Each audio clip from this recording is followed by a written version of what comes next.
Good evening, everybody. I'm Mike Daskalopoulos, KJ6MIC. And this topic, before I get started, is something I want to do for a while in various clubs that I belong to. But I think, subject came up when we were talking in the forums, and Mel I blame Mel for this evening. So thank you, Mel, and also for your warm welcome as always. You're a true asset of the club. So here we go. Basically, our agenda today is going to be we're going to talk about hearing, speech, and loudness before we actually talk about what we're doing with the radio, just see how things work. And then talk a little bit about SSB and CW specifically. Then we'll talk about audio capture and transmission. And then the other side of things, reception and reproduction. They're obviously very important. And then just give some final thoughts. So again, where's sound, we just got to remember, it's just mechanical vibration. They have a frequency, have an amplitude. They can travel in any physical medium, and like all waves, they actually are reflected, refracted, diffracted, absorbed, undergo all those phenomena. So they behave very much like light waves or, other waves. So our bodies take advantage of that, right? So if you look here, this is a diagram of the ear, right? So for humans, what sound is, it obviously enters the ear canal. Our ears are shaped to actually locate sound in 3 dimensions, and we have 2 of them, so we can do that. When the sound contacts the eardrum, it moves these small bones in the ear, and then goes to the cochlea, which is that snail shape you see there. Inside, there are little hairs called cilia, and those are attached to nerve cells, which then go into the brain, and they basically register hearing. And normal human hearing is range from between 20 hertz and 20 kilohertz. Nobody on this call has 20 kilohertz hearing unless they're canine, and we'll talk a little bit about what happens there as well. But it's important to note because there's a lot of phenomena that happen as a result of how we hear. Similarly with speech, right? We are always moving lungs, our air from our lungs, through the trachea into the larynx. Depending on the phonetic we're going to have, it's going to vibrate, your vocal cords.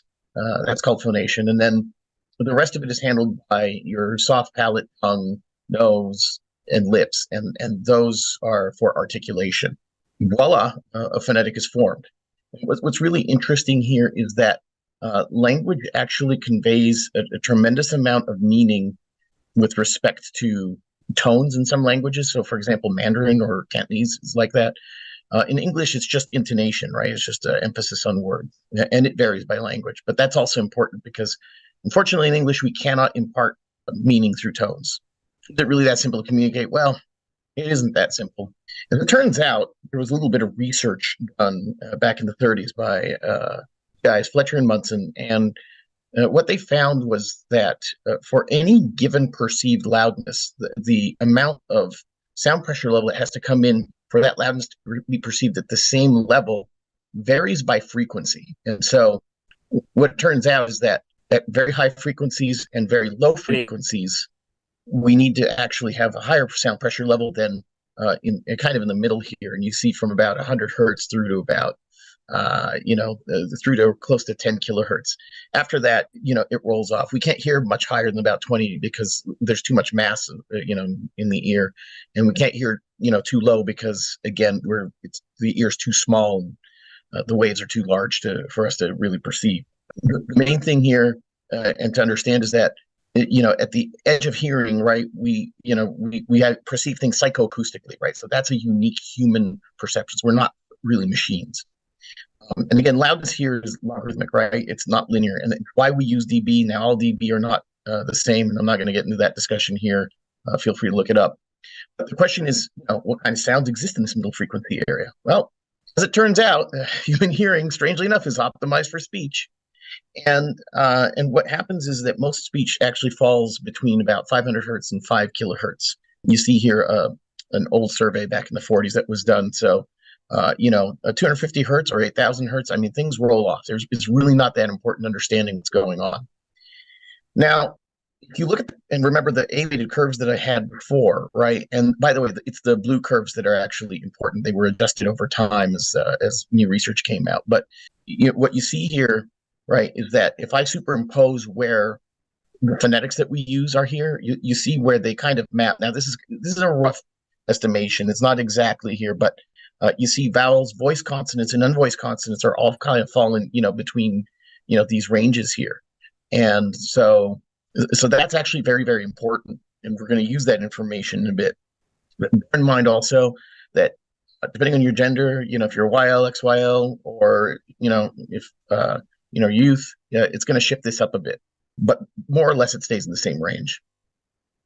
Now, one interesting problem is that, well, as we know, we don't listen to single tones unless we kind of live in CW land. But in reality, we're not designed to listen to single tones. We listen to multiple tones. And some research has shown that in the course of normal hearing and speech, and, when you have multiple frequencies present, it turns out there's like a little bit of a boost that goes up, starts at 1 kilohertz and goes up to 2 kilohertz. It's like a 3 dB-ish boost. And that's called K weighting. And this shelf boost basically is about real world loudness perception, especially as it pertains to speech. And this is versus the A-weighted loudness that was the research, because they just use single tones at, I think, 40 different points. Why this is important is because we actually use this in broadcast audio. It's actually the law. So COM Act, which is based on ATSC 85 here in North America, EBUR 128 in Europe, and then, the systems that use those broadcast standards, all over the world beyond that, at least in these cases, are requiring that kind of K-weighted loudness, and you have to have a very tight loudness, in your program in order not to actually get fined. So they can check a whole program, very short window, and it should actually all be the same. And it turns out that there's a lot of processing that goes on there. Again, far beyond that's a whole other topic for another time. But we're gonna potentially use this here in a little bit.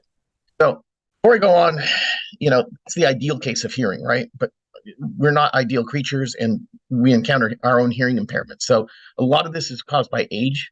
Illness can do this, injury or occupation, like if you're in the military or an industrial environment. Some drugs will cause this, like narcotic painkillers, for example.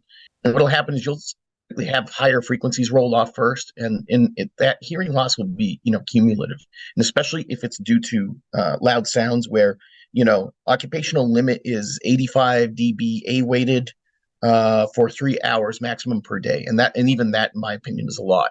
And some countries actually have a little bit tighter regulation, but you're going to see that, and it will start attenuating everything you listen to and rolling it off. In very serious cases, you have a condition called tinnitus, and that's permanent tones in the ear, and that can create very serious issues. In fact, unfortunately, people have committed suicide because of it, because you just can't turn it off. But you hear these single tones or noises, and it just never ever turns off. Not when you sleep, not when you wake. It's pretty bad.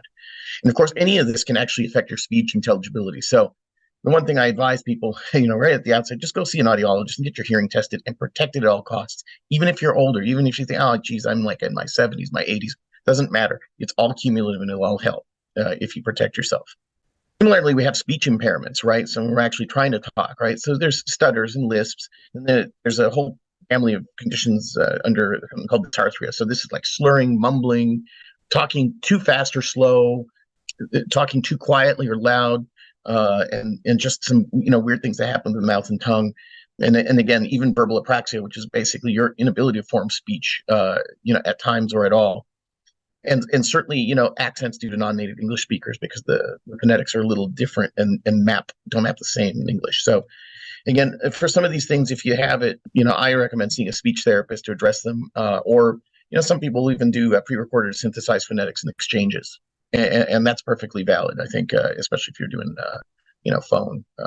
So another phenomenon, which is not as well known, and I want to put it out, and I studied it throughout my career, is listener fatigue. This is a very interesting one. Basically, what happens is that after a while, especially if you're in a noisy environment, you'll get kind of a tiredness and a loss of sensitivity because of all this auditory stimulus. And well, where do we handle that? Well, a phone contest is, again, the perfect idea. That all we're listening to is static, unless, again, we really don't want to miss anything, under the noise. So that's, well, not there helping us. So, that's a problem. And again, it actually can be compounded by physical distress. So if you're really hot, if you've been active, if you're not in good physical condition, it can actually happen a lot faster. In some cases, it actually develops into outright auditory fatigue, where you can actually kind of lose your hearing temporarily. It's sometimes minutes, sometimes even days. And so, again, you got to rest when you contest here. And this is kind of a reminder, right, that even though we know how we hear, it's we got to rest. And I'm glad that some contests enforce that rest rule, because it's some people just kind of overdo it. So again, why the science lesson? Right now, if you want to be successful, you got to understand how we hear, how we speak, and what it means. And I'm going to apply that a little bit to, SSB and CW here. So for phone, SSB, right, you typically have about a 3-ish kilohertz signal in most radios. Turns out this is actually perfectly intelligible to most people, even though, as I showed, the range is much wider, right? It goes up to 5 kilohertz, and actually, for fidelity reasons, it can go, 20 to 20 kilohertz. It's actually pretty close to old analog telephone. That starts rolling off at about 3.4 kilohertz because it's sampled at 4 kilohertz for digital reasons, so they filter it, they high-pass filter it up around there. Actually, FSB actually captures most of the range of intelligibility, and again, fidelity is not per se that useful, right? We're just trying to understand what's going on, not say, hey, this is a faithful reproduction of the person as they appear right in front of me. We'd love that, but it doesn't work. One of the most important things to understand about phone is that we exploit the phonetic alphabet to convey information, and in two very specific respects. We use a rhythm of between 1 and 3 syllables and unique combinations of vowels for letters and numbers and implied positions to overcome our channel impairments. And that's very, very important. That's part of the reason why in noisy conditions we are able to still communicate, why we use phonetics, and in fact, why it's important to recognize that, those are the best that we can do in English, because again, as I said before, we can't impart meaning with tone. Similarly, a CW signal, right? Unlike a phone signal, you have a single tone. I mean, in the ideal case, you see it there.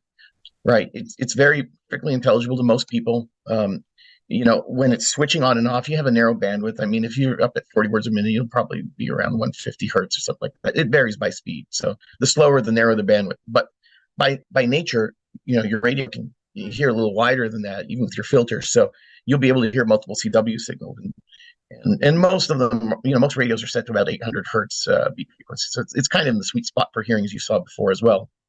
Some key difference: they're generated by the radio. They're not voice. So they're much more perfect, so to speak, than anything that a human can generate. But in this case, what we're doing is we actually exploit CW's very narrow bandwidth to overcome channel impairments. Right? If I'm going to break a rock, am I going to use a chisel or am I going to use a big flat mallet?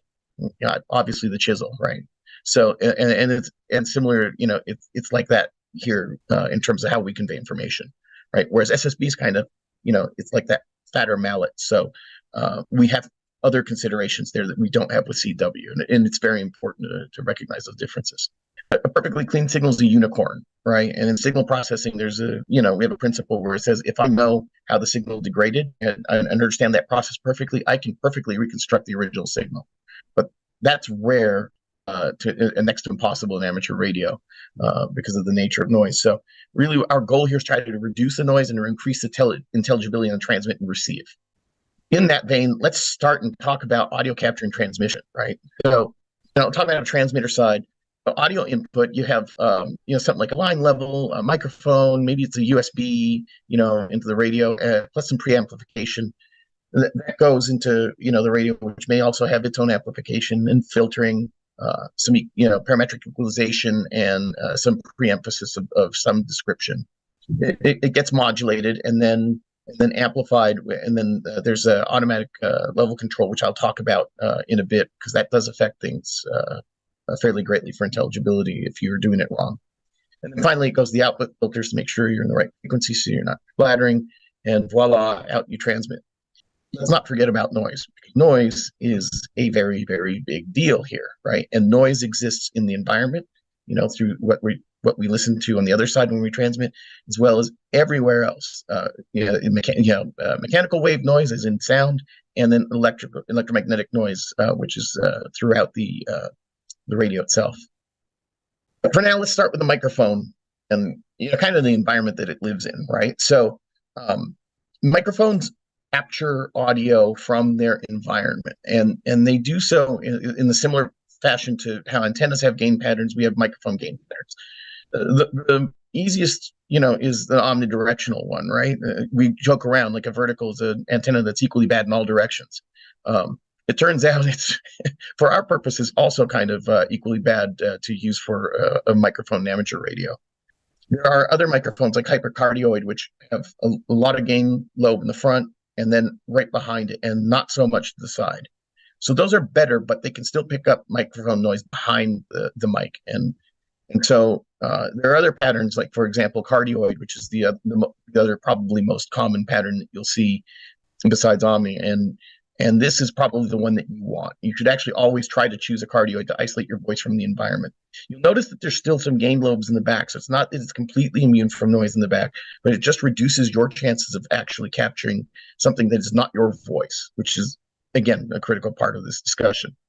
And you got to be careful, because some of the headsets, and I've seen some of the folks even in this call that are wearing them, I would not be surprised if they don't have these omnidirectional patterns rather than, directional. But you'll also notice that and you'll see a little bit off axis, and we'll talk about that in a sec.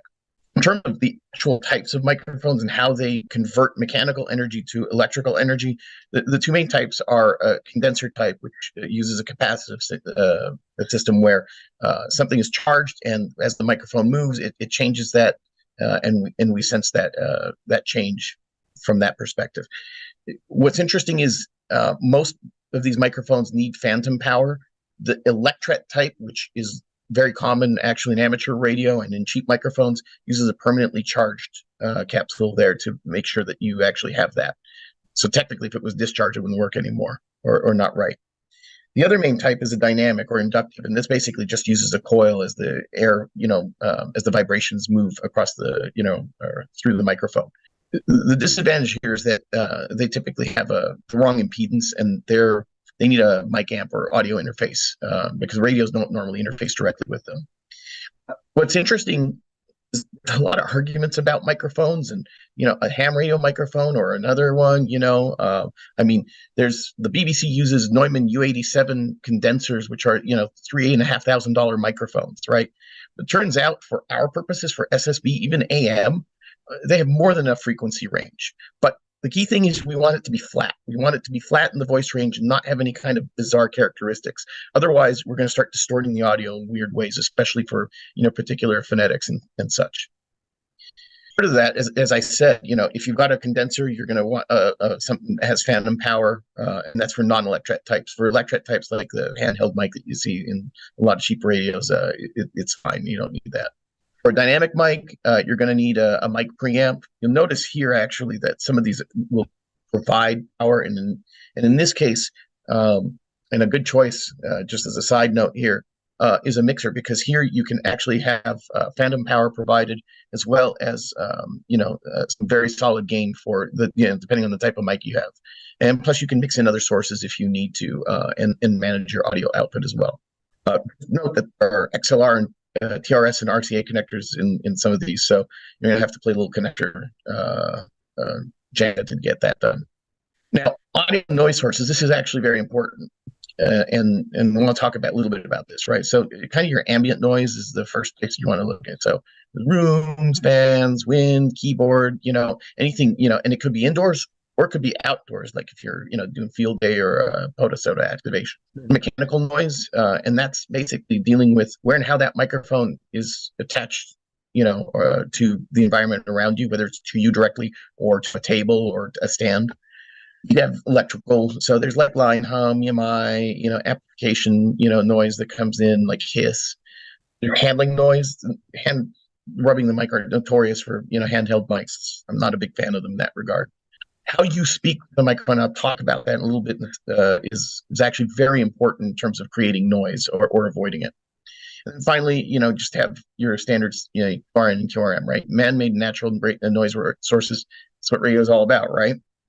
So talk about using a microphone, right? Because I've seen some people, and not just, in amateur radio, but, in industry and whatnot. And a lot of people don't get it, but, and some of these, again, I know I don't want to start a holy war here. There's a lot of people who have a different, subjective opinions on this, but this is kind of my starting point, right? First of all, no matter what, sit upright, because you cannot enunciate if you're kind of slouching, if your lungs are not there. You need to be able to do your full call, like Kilo, Juliet 6, Mike, India, Charlie, right? I can't do that and get a full, breath in and then start gasping for air, interrupting it. It's not going to sound right. Another thing is you have to actually talk directly into the mic. So I don't know if you can see in my camera here, but if I've got this, like my microphone here, which is on the boom arm, is I'm talking right into it. Now, if I talk right into it or eat it, it's actually really bad. And part of that is because I can end up having what's called plosive. So p and b basically start really creating disturbances and creating noise, which can affect intelligibility. Right. So the other thing is I speak across the microphone and a bit away. So about 20 to 30 degree angle could be more. It's you don't really need to talk into it, as I said.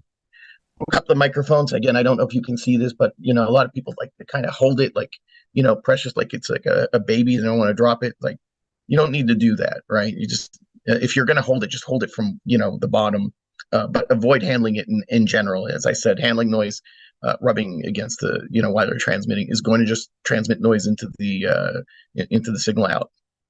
We don't think about it often, but avoid jewelry, hair, loose clothing, anything on or near the mic, because again, if that rubs against it, you're in the same boat. And then also, avoid noise sources behind or around the mic.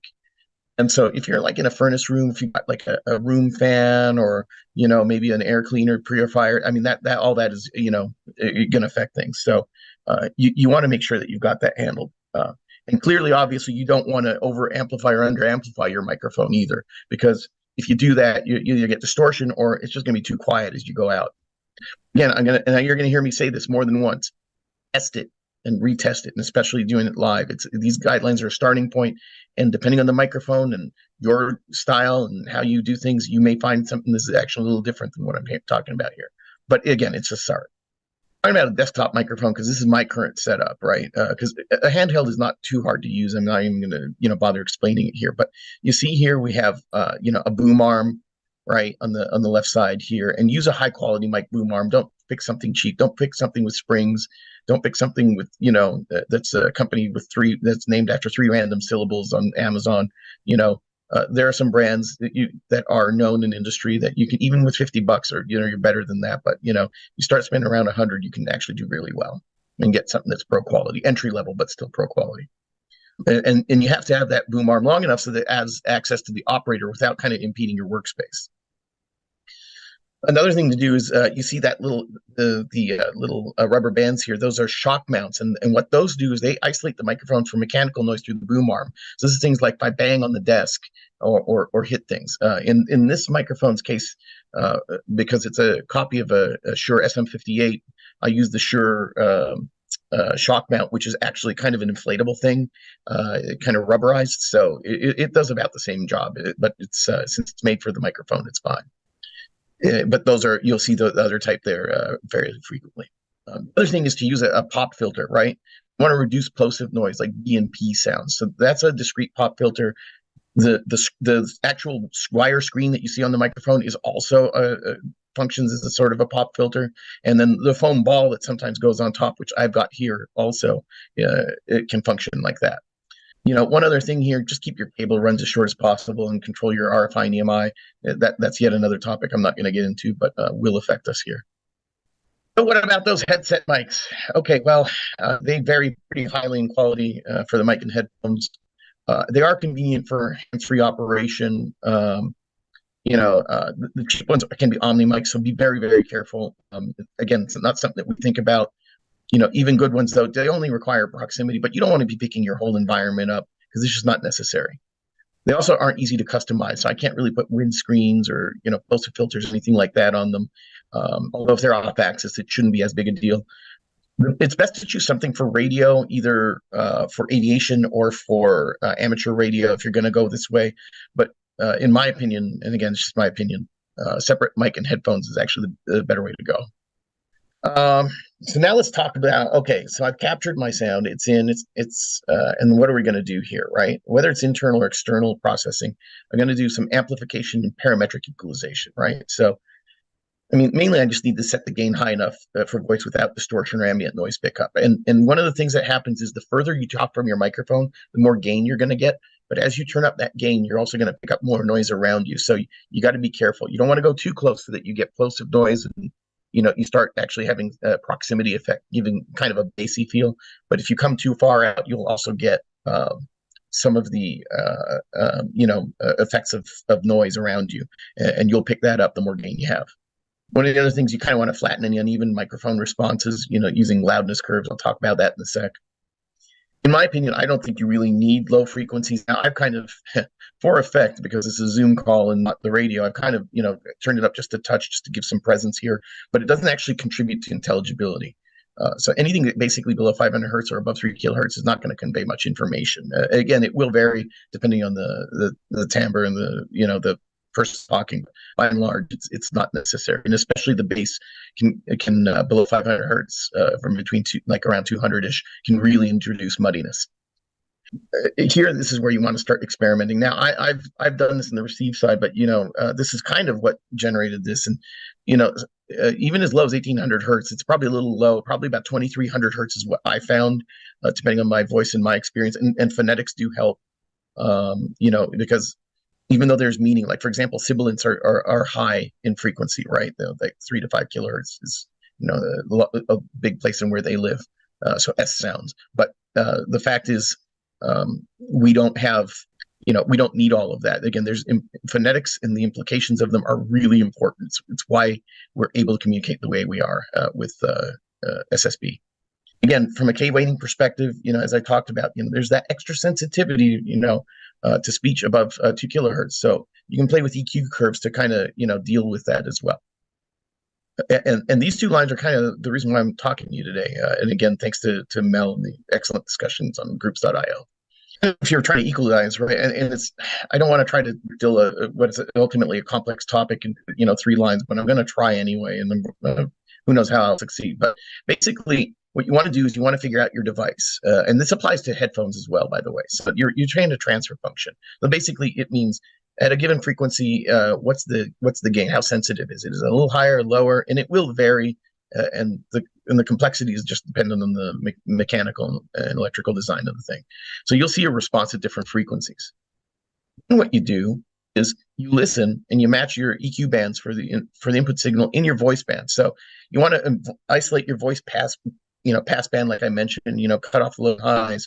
And then what you want to do is through the rest of the pass band, you'll kind of, get these dips and bumps, and you want to kind of even that out so you have something a little flatter.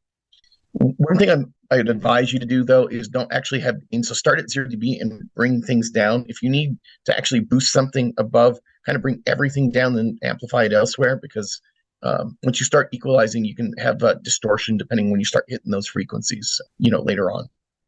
And again, how do you get these transfer functions? I showed you the graph there. That one was published, and your real device will have variation, but they're typically pretty close. You can audition it using a nearby receiver and transmitter with all your processing off and that max bandwidth. Then you can do also frequency sweeps into a computer at the same amplitude. So you can hook the microphone up, for example, in this case, and just have a pair of speakers. Now, the argument is, well, are the speakers calibrated? So this is where the tricky part comes, and why I didn't want to cover this subject and boil the ocean tonight. But regardless, I'm just kind of giving you some examples of what you might be able to do. So at least, using the graph might be a good start, and then you can play around with it and get somebody to really listen, because that's what's going to matter the most. Now I want to talk about dynamic range compression. So what is that? For those who don't know, it makes quiet passages loud and loud passages quiet. Now, in concept, that's a good thing, and part of this is because we want to maximize the power that's going into SSB. So the quieter you are, the less power you have, the less power you're going to go out. So maintaining that power in a meaningful way through as long a period as possible in the transmission is really important. It's hard to do that at times, though, and some radios actually have dedicated speech preprocessors. In broadcast, we actually have multi-band dynamic range compressors, so they actually break down by different bands. Some of the ones I've worked with are between 4 and 7 bands. So funny enough, a lot of them actually cut off in and break down frequencies in very similar areas to what you saw. And although in radios they're usually wide-banded, I don't know that I've seen anything specifically, with regards to multi-band dynamic range compression. Be careful with the EQ. As I said, if you have fixed EQ and you're especially boosting, it might conflict with it or emphasize something you don't like, especially if it's not done right. Some hams have gone as far as looping in external software and hardware, and that's fine. You can do that before you go on the radio, but you'll need to basically experiment is the bottom line here. So I'll leave it at that. One other little topic I love talking about this is automatic level control, or ALC, right? ALC is your radio's last diff for limit out. Okay. And these final limiters, or ALCs, are actually really important in professional broadcast systems because you can destroy your transmitter because of it, and splatter and do all sorts. Like, you'd be out of compliance very quickly, right? These are basically a wideband fast attack AGC, for those who understand what I just said. And the more it activates, the more it's going to distort and splatter. So, and a lot of people are paying attention. Like on my TS590, my Kenwood, I look at my SWR sometimes, but the meter is shared with ALC. I almost always look at ALC because it's that important. It's okay in phone to have it activate, because the more it activates, the more it distorts and splatters. You shouldn't really be peaking any more than about, in my opinion, half of it. You can do more, and in theory, you would put out more power, but there's no real serious marginal benefit, especially if you're going to become unintelligible. Because what happens is that, if you can imagine your waveform, right? If I'm stopping it, I'm clipping it, right? And if I clip it in the signal processing, sudden stops create frequencies all over the spectrum. So you'll splatter, and the worse you're hitting the ALC, the more you'll splatter. Again, you do experiment, but that's something that you have to think about. One special consideration is outdoor operation, and the people are doing DXpeditions, POTA, SOTA. Dealing with all sorts of chaos, right? Rain, wind, generators.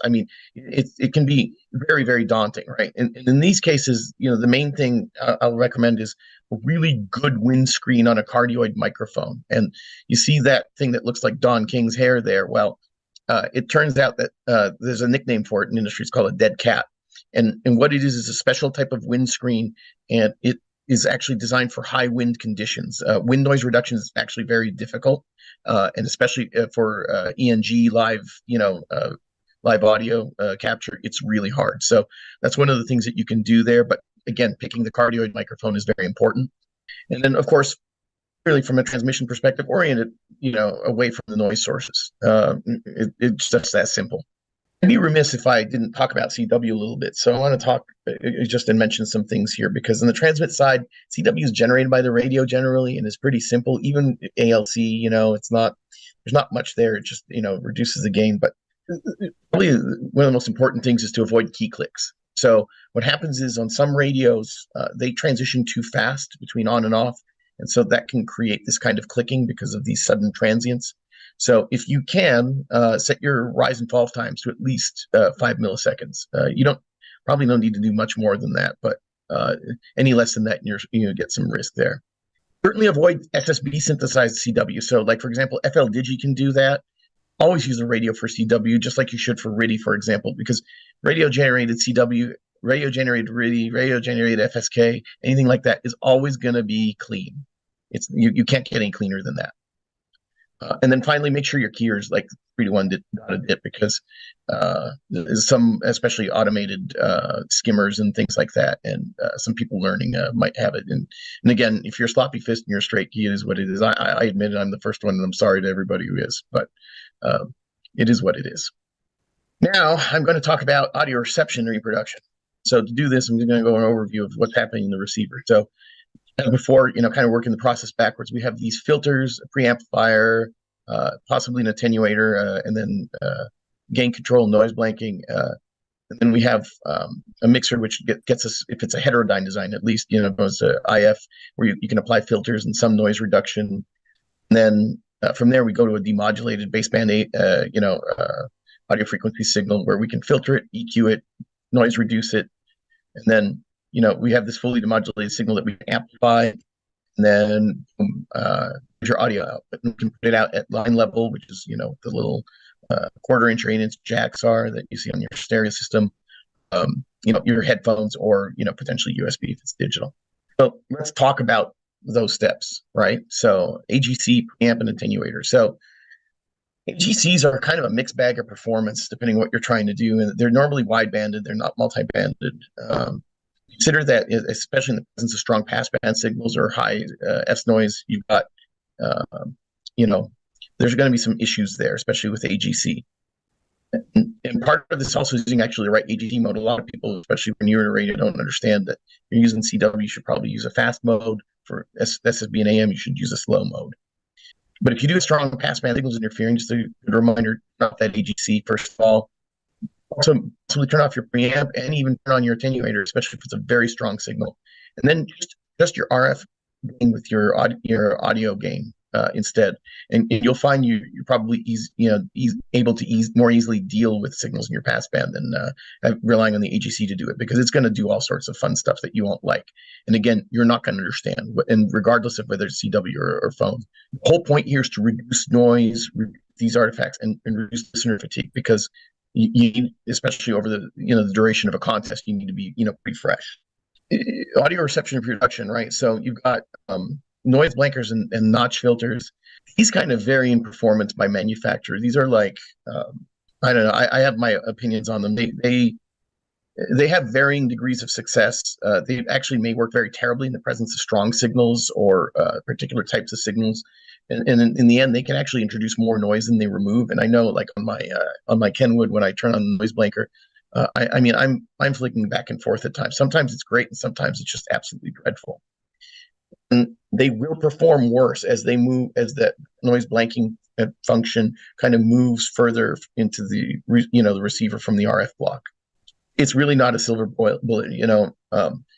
I recommend everybody go read up on if you've got those issues, RFI and EMI, picking a different antenna type. Those are better things to do. Couple the magnetic field using a mag loop, for example, because a lot of it is electrical field noise.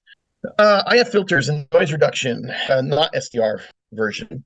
You're actually very critical to isolating signals. Part of this is where I started playing, and I started discovering on my own with my radio how powerful this was, doing this in a contest to be able to pull signals, especially when you have overlapping SSB. It can get very confusing. So, and again, here all you're trying to do is adjust your low point, your high point to isolate the CW or SSB signal in question. Beware, one of the things that happens, especially in non-SDRs, is that the DSP filters, you can introduce a phenomenon called ringing, and that's because try to explain this non-technically. You can't. It's hard to create sharp filters and get rid of all the artifacts with the limited amount of processing that's in there. It's just there's trade-offs in filters that just happen, and the tighter you get, sometimes, like especially my radio, like mine go down to 50 hertz, and it's unusable. I mean, I can't recall a time I've ever gone maybe below like 200, like 300, something like that. So the phone, obviously, the bandwidth is wider. What I found, which is interesting, is that I'm setting my low pass at between 500 and 800, and my high pass between 1800 and 2300. Actually, I helped isolate signals during contests, and that was based on my experiments. Interestingly enough, and completely serendipitously, other people in the industry, like Bob Heil, have actually found similar results. So I think these are pretty valid, and again, my conjecture is that these will work in certain cases the reverse way by doing emphasizing or de-emphasizing certain frequencies on transmit. Again, I want to stress: beware of noise reduction. You're going to get varying results if you start doing this, especially in the IF. It may work, it may not. There's all sorts of fancy things that go on in radio. So, and again, with SDRs. SDRs have really revolutionized radio. I cannot stress enough, as an engineer. I mean, we can have what are called filter orders, which are absolutely astronomical. Trying to construct these filters or throwing enough discrete DSP at them, in the form factor of a radio is really hard. And so the ability to do some things in SDR from filtering and such has been in radio. I think a lot of future advances will primarily be in this area. It's dealing with SDRs. Again, these filters are, I stress, completely impractical in hardware, and you can maintain a very wide receive range.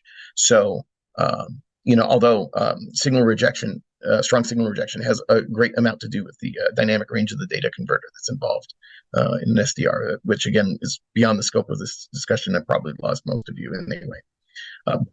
It is what it is. If you want better filtering and noise reduction, I think SDR might be a thing to explore, is the point. Now let's talk about audio frequency filters, EQs, and noise reduction, right? So for filtering, noise and such, it's much poorer than an IF filter for isolating signals. That's because it can't really um, mask, gain issues. That goes back also to the whole thing about AGC and turning it off and knowing how to use your radio. So that is a stopgap. Audio frequency can help some of that, but at some point, you do overwhelm the radio, and there's some sensitivity issues there. The noise reduction is actually, again, because of the nature of noise, it can actually harm intelligibility. So you have to be careful. And I know, like on my FT857, there's audio frequency DSP. I mean, if you really wanted real roofing filters, you can go and buy now and obtain them, saw filters and such. But audio frequency is going to be, it can work, but it's not always a panacea. EQ can be, again, very helpful for, as I mentioned before, headphone speaker output, characteristic compensation, and some basic enhancement, playing around with it, as I was mentioning, experimentation. So again, from a reproduction device perspective, right, what do we have for radio? Well, I think we know it, but I'm going to enumerate here anyway. There's open speakers. Some are discrete and some are built into the radio. I think they're okay for casual listening, but they're terrible for contesting. And the way I have mine on a little, in my radio underneath a little monitor stand, just in my shack setup, it kind of impairs that. And you have other issues like your room, like if you have reverb or other, weird issues, reflection absorption, as I was mentioning before, it may not sound quite what you think it should sound like. But again, if you're rat chewing or whatever, it's fine. Over ear, my strong preference, and you see my favorite headphones there, the Sony MDR 7506s. Those of us who've been in broadcast and know our friends, this is a very typical thing to see in a studio. A lot of music has been mixed on these. A lot of live has been mixed on these. They're very, very, but not this specific model, but in general, over-ear designs are actually very desirable because they're very comfortable, especially for a long contest. And if they are closed back, and especially if they're designed for certain applications like aviation or certain specialized ones, they can have really, really good isolation, but they have to be closed back. There are over-ear open back headphones, like my Beyerdynamic DT990 Pros. They're bass heavy and they're open. They're really good for listening to music the way I like it. They have my flavor that I like, but they're not very good for amateur radio because they don't isolate the same way that these do. Although they're, again, more true to sound because they're open back. Closed back are at least to a lot of people, not the same. There's these on-ear headphones, and honestly, out of all the types, I hate these, and I hate them because they're not really good for wearing long term. I mean, they're okay if you've got them around, and some of them, like I've got some Sennheisers that are like that. They're really good, but man, they hurt my ears after an hour because they just sit on top and just press. And they generally don't have very good isolation because they're just sitting on the ear, so there's leakage. It's not really encompassing the ear in any way. And then there's in-ear, and these are interesting, and the reason is because they can be uncomfortable long term, especially in the shack. And we're not even getting into the in-ear monitors, which is another whole thing, but those are really for live music. But what is good about them, I think, is that they're compact and they're actually probably pretty good for POTOSOTA activations, and they provide very good isolation, especially depending on the brand. So and they can have decent fidelity. Certainly, again, which is not the concern here, but again, I think those are some of the choices that we have here. Most importantly, just look at the frequency response through the SSB voice range or apply an EQ or prepare to, because that's really, again, what you have to do. Audio reproduction, headsets. Okay, so as I said before, just like in the microphone case, but for reception, choose them, for radio communication. So the two types are, there's some ones dedicated for amateur radio, the usual brands, and also for aviation, because again, a plane can be loud. And those applications have some high isolation types. If you're really looking for that super isolation so that you can focus on the signal and really cut out the rest of the outside world and its noise, you can do that. One comment about noise canceling. Noise canceling is fine. There's two real issues here. One, I mean, the most obvious one is the battery life. It has to match the operating time. So in a long contest, you're not going to make it, not unless you have like two copies or somehow can leave them charged or plugged in. The other problem is some noise canceling has some really weird effects because it basically has a microphone and listens to what's coming outside and sends an opposite phase wave and cancels it out. But they don't always do it right. And so sometimes you can get some weird effects like pressure feeling or whatever, which over a long period of time can be really disconcerting or bad, and can probably introduce some listener fatigue, I would imagine. I'm going to stress this again. Use a flat frequency response through the phone range or apply EQ, to your flavor. Audio noise sources. So I talked about the transmitter, right? And, ambient, that's, of course, we want to get rid of ambient noise so we can actually hear, not just, the stuff that can leak into the transmission. Electrical, as usual, right? There's, EMI, hum, and whatnot. And then, just different signal QRM. And that's just what radio's about. What's really interesting, though, that's the short list. And you notice that this list is a lot shorter than the longer list that I had before for transmit, right? So, you hear Rob Sherwood talk about this all the time, right? He's on, kind of a holy war of trying to get people to, transmit, better and not transmit crap. And, I'm going to be another, all hands on deck on that one. You got to stop it, at the source, or, you're going to have problems. And again, if you want to be heard and understood and get those points and get the rare DX, this is the way you got to go. You got to, you certainly, treat what you have on the receive side, but do it the transmit side. It's actually for everybody's benefit, especially when you start, splattering and doing things like that. Just like note on rooms in general, again, I would use headphones anyway, regardless. Or if you really want to use open speakers, I would be prepared to apply room treatments. I guess there's nothing wrong with that, but that's kind of an extreme thing. That's like, foams and, preventing standing waves. That's a whole other topic I'm not going to get into. Try to avoid setting up near HVAC systems, motors, mechanical, any kind of mechanical noise. Close your windows and doors, adjacent noise. And again, don't use mechanical keyboards if you can. I know, especially, like, I like using mechanical keyboards, but using the rubber dome membrane type is actually a lot better, because there's less, noise to be, leaked in, and at the margin, it could make a difference. Don't up your desk if you can help it, because, again, even with shock mounts, there's a possibility to transmit noise. And again, use a quality floor switch. I actually use a low profile switch from Boss that actually is made for musicians, made for gigging. It's all metal construction. It's low profile. It's easy. And for transmitting it makes a lot of sense. Finally, again, as I mentioned, avoid jewelry, loose clothing, your hair down, anything that's going to get in the way or rub against the microphone in the way that you don't want. Now, again, outdoor, and I'm going to say this again, right? We have the windscreen.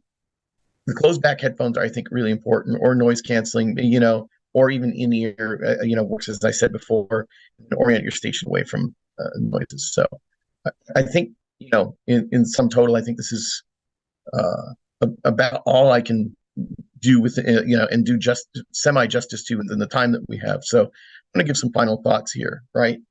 Number one, amateur radio is a hobby of experimentation and testing. We've discovered things and done things that weren't done before. I mean, look at all the weak signal modes that have appeared, like, because of Joe Taylor in the last 10 years. Other things have improved. Get on the air, test it out with your friends. Some things might work great, some things might not, and things will change. And I will say that this whole next generation DSP and even artificial intelligence and machine learning will move the audio performance bar forward. I think it's inevitable. Though progress in amateur radio is glacial at the best of times, it seems. And again, I really regret not being able to present more information. I really compressed this, and I feel bad that I kind of ran through, but kind of had to get through the hour. But the last thing I want to leave everybody with as a thought is, good audio is a continuous process, not a product. I've said that when I've spoken at National Association of Broadcasters, Audio Engineering Society. I keep saying, all these places, and I'm going to say it again to you. It's a continuous process of improvement, checking and rechecking, and experimentation. That's how we keep it good and make it better. And with that, I want to thank everybody for your time. I'm very grateful. And again, if you want to contact me for any reason, just email my callsign at gmail.com, and I'd be happy to chat with you. Thank you, everyone.